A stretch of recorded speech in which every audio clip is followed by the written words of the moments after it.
Welcome to Samba Samba. Enjoy the video. You begin by verifying essentials. The case and both AirPods must have charge. This prevents interruptions during reset. You should also have access to the previous owner's iPhone or their Apple ID credentials because removal often requires their confirmation. Once done, locate the serial number printed inside the case lid or in Settings Bluetooth when connected. Note it. Now, power on the case. Open the lid next to your iPhone and prepare to perform the account unlink and device reset steps immediately.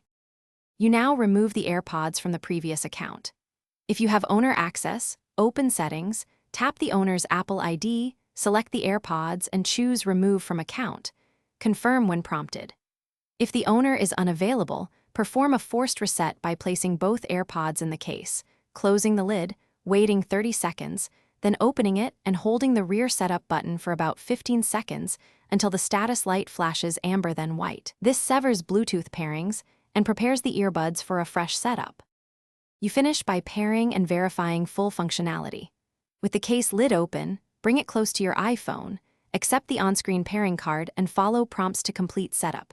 Once paired, make sure audio, noise control, and spatial audio behave correctly, and check firmware and serial in Settings Bluetooth or About.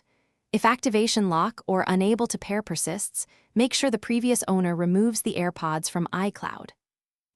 This is the key troubleshooting step that resolves account-bound locks and lets you use the device normally. Thanks for watching. Consider subscribing if we helped you.